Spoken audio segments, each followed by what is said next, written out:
Hey guys, how you doing? Jeff Mason with SimpleBiz360 podcast, SimpleBiz360.com, and SimpleBiz360 Timeless Business Tools on Amazon, and you can buy it through our website as well. Coming to you from Half Coast Studios, St. Louis, Missouri.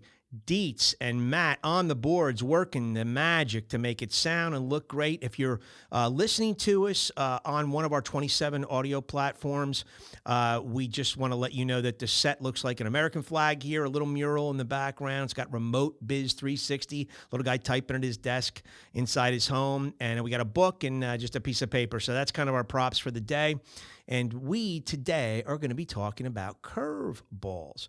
So, hey, if you like the show, if you want to subscribe, we'd love your subscription. It's really easy. You can just hover over the icon. If you're on YouTube, it's in the lower right-hand corner, that little pinwheel, just boom, takes you to YouTube, and you can subscribe there. You do have to be signed in to YouTube to do it.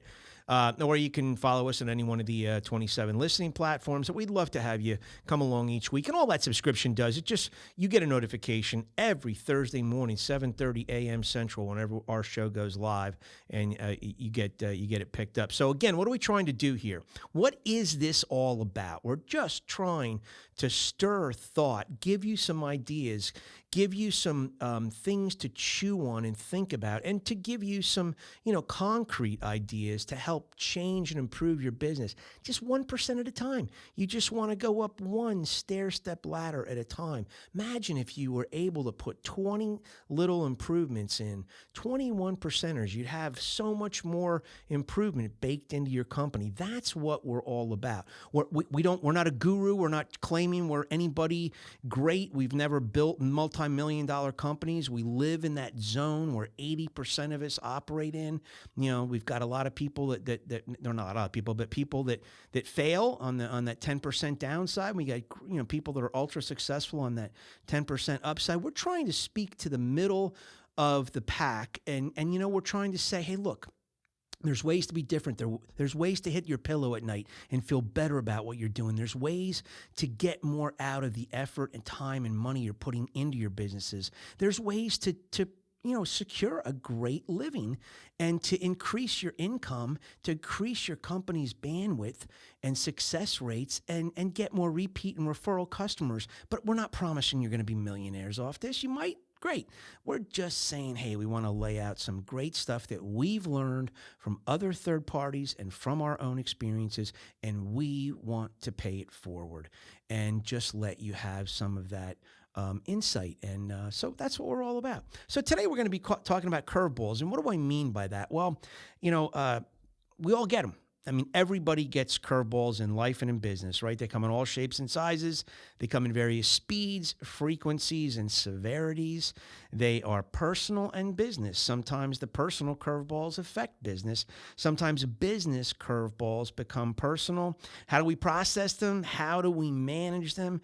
Do we have or do we need contingency plans for them? We've all been going through major life curveballs, with this whole pandemic over this period of time, and we've seen what that's done to the world. So it's a huge set of curveballs, but we want to try to focus in on small and medium stuff today that, we want to stir your thought processes to figure out ways to handle that more effectively and do with that. So, our questions we want to ask is, are we letting small curveballs, what I call brushback pitches, cripple us? All right. And big we've got to know that big curveballs are going to come our way, but tons of small curveballs come our way, and we know that we can count on it. So when I look at a curveball and I call it a brushback pitch, what it did is got so close to you that you fell on the ground to get out of the way of the ball, and then you had to pick yourself up and brush yourself off. And those kind of curveballs are going to come very, very frequently in business and sometimes in life as well. I mean, I just think about here are some of the little things we've had to deflect and the curveballs, we've had to endure here. Well, I've tripped over a dog leash coming to the show and pulled muscles in my lower back, very painful. But, I did that one time. I was brushing my teeth in the shower and with the toothpaste in my mouth, sneezed, and it all came out through my nose. And, by the time I get to the studio, It's all crazy, right? We've taped 4 episodes here before, and boom, the card has wiped them out.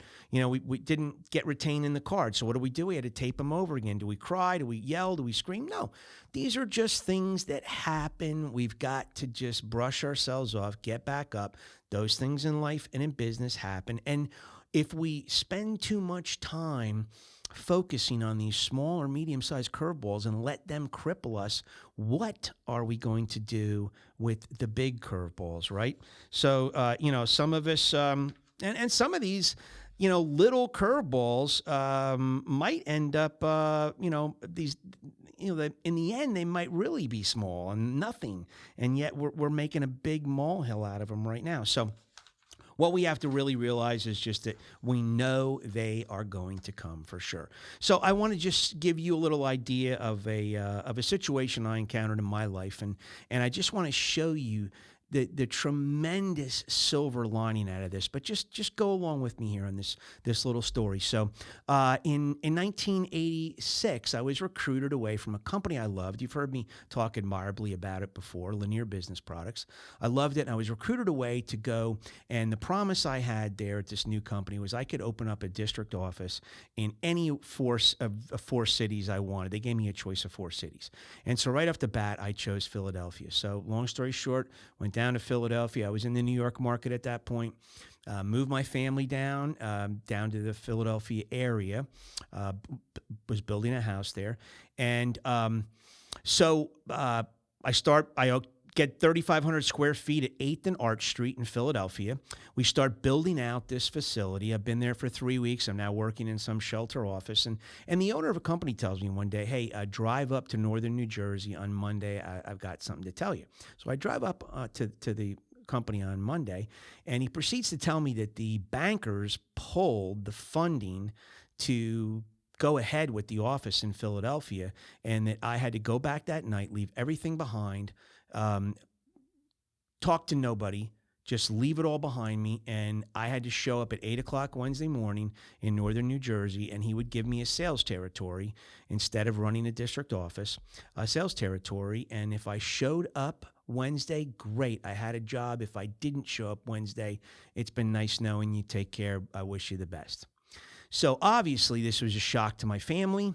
We had moved from northern New Jersey, where we were around all our relatives. Now we're in the South Jersey, Philadelphia market. So we're moving because we put a down payment on a house. It's done. And all of a sudden, I'm going to be this sales guy instead of a district manager, which, I made a career move, and it backfired. So I was very upset, very, very angry, for sure. Well, as time progressed, I'm working out of my house. I'm making telephone calls, 50, 60 of them every day out of my house. I'm going traveling maybe 4 weeks out of the year. And, my first daughter, she was about 6 months when we moved down to the house, or maybe 7 months old. And, she starts to roll over in the crib and starts to walk and starts to talk and starts to do things. And, next 2 years later, we have our next daughter, and I'm home, and I get to see them go through all these growth periods, and I get to have dinner with them at 10 after 5, and I get to work flexible hours in my office, go back late at night if I needed to. And then all of a sudden, an opportunity crops up in this company where I could end up put together a sales and training program and a recruiting program. Next thing you know, that evolves into, putting together a training manual, hiring 65 college graduates, building up this company, helping to double the size of the company, helping me to get my next job, an executive job, helping me. Long story short, if that situation in Philadelphia and northern New Jersey never happened to me, I'd never be sitting here today. I would not be sitting here today, because the trajectory, the path my career would have taken would have been so much different.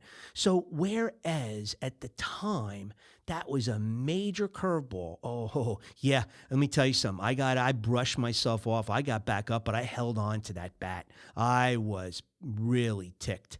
And that bat wasn't coming out of my hand because I was ready to just go crazy. I mean, I was really that ticked off. And now I look back on it, And it was so many silver linings in disguise. Got to spend time with my family. Got to learn how to put together a training program, and got 1,300 hours of classroom training. Got to do recruiting. Got to learn so much that I never would have learned before. So, and it got me out here in St. Louis in my executive job. So, there's so many things that I just am so excited about. Silver linings galore.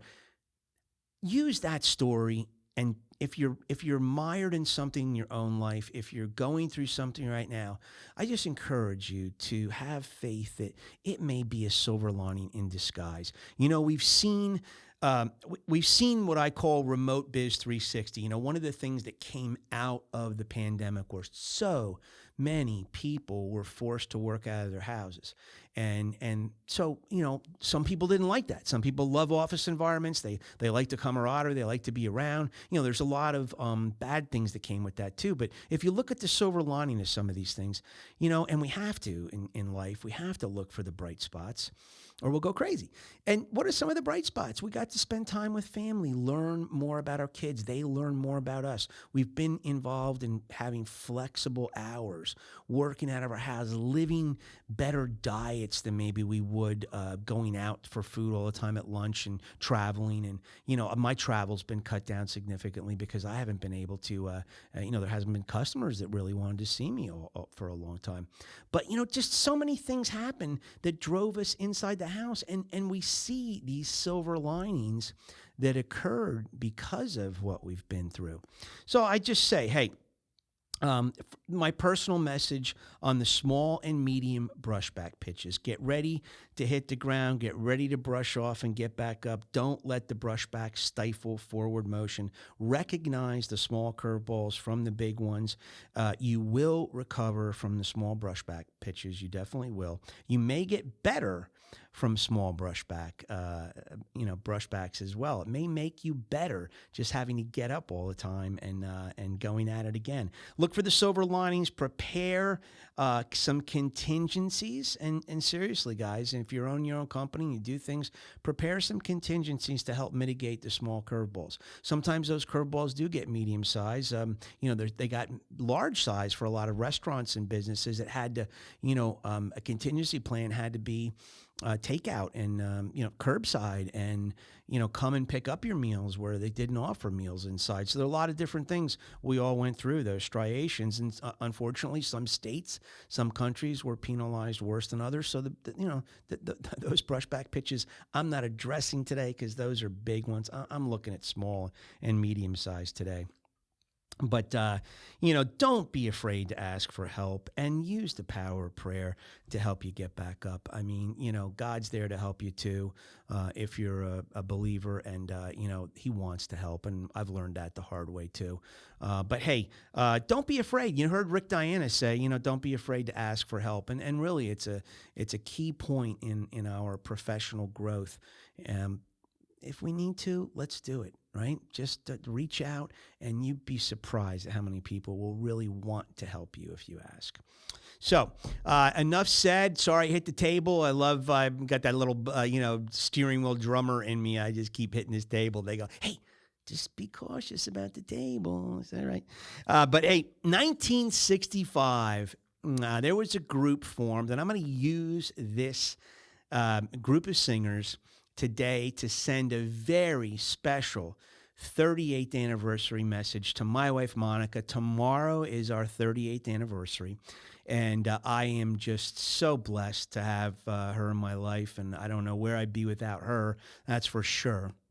And so I just want to say, babe, I love you. And you know what? This is a cool tune. Now, it was originally released by the Vogues in 1965. Well, it was recorded in 65, and it was released in 66. But the Turtles released this tune in 66, and it actually hit number 20 on the Billboard 100 charts. But the version I like the Mamas and Papas version of You Baby. So, baby, this is all about you. You Baby, Mamas and the Papas, 1966. I love you, sweetie. Thank you so much for saying yes to me.